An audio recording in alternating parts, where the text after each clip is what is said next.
BJP கூட சேர்ந்துக்கிட்டு நம்ம பி டீம் சொன்னாங்க, நம்ம பிஜேபி கூட டெல்லியில பேசிட்டு இருக்குன்னு சொன்னாங்க. அப்படி பண்ணா ஜனவரி 10ஆம் தேதியே ஜனநாயகம் படம் வந்து இந்நேரம் ரிலீஸ் முடிச்சு அண்ணன் வந்து 1500 கோடி சம்பாதிச்சிருப்பார், இல்ல 1000 கோடி சம்பாதிச்சிருப்பார். ஆனால் எங்களுக்கு நீதி வேண்டும்.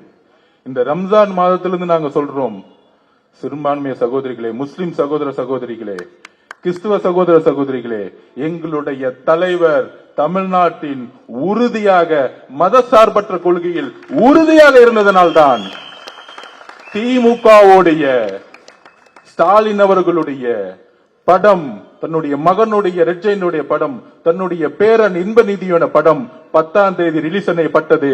இன்னைக்கு வரைக்கும் ஜனநாயகம் முடக்கப்பட்டது.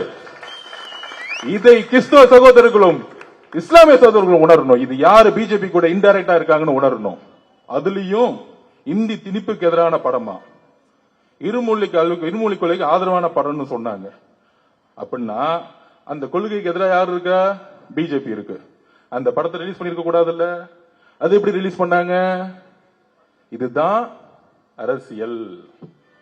அண்ணன் விஜய் அண்ணன் படத்தை ரிலீஸ் பண்ண கூடாது, அவர் அரசியல் படமும் கிடையாது அது. அப்ப இதுல இருந்து புரிஞ்சுக்கணும் சிறுபான்மை சகோதரர்களும், யாரு உண்மையாக மதசார்பற்ற கொள்கைக்காக அவர் நினைச்சிருக்கலாமே, சரி நம்ம சேர்ந்துக்கலாம். இப்ப சொல்றாங்களே எல்லாரும், அதான் கொடுக்கறாங்களே ஆஃபரு, கூட்டணி உருவாக்க முடியல. அவர் நினைச்சிருந்தா என்ன கூட்டணி உருவாக்கி இருக்க முடியும் தெரியுமா? மதசார்பற்ற தலைமையிலிருந்து வெளியே வந்திருந்தா இன்னைக்கு அவர் முதலமைச்சர்னு சொல்றதுக்கு டெல்லி கூட ரெடி. அதையெல்லாம் தூக்கி போட்டார். அவர் உறுதியா இருக்கிறார். நான் என்னுடைய கொள்கையில் உறுதியா இருக்கிறேன். ஏனென்றால் முதல் நாளே சொன்னாரு, பெரியார் அவர்கள் கொள்கையும் அம்பேத்கர் அவர்கள் கொள்கையும் உருவாக்கிய பொழுது அவர் சொன்னது சும்மா போட்டோக்காக கிடையாது. இன்றைக்கு நாங்கள் உறுதியாக சொல்றோம், தமிழக வெற்றி கழகத்தின் ஆபீஸ்ல தான் பெரியார் சிலையும் இருக்கு, அம்பேத்கர் சிலையும் ஒன்றாக இருக்கிறது. இது அறிவாளத்துல கிடையாதுப்பா. நான் ஓப்பனா சொல்றேன், டிக்ளேர் பண்றேன்.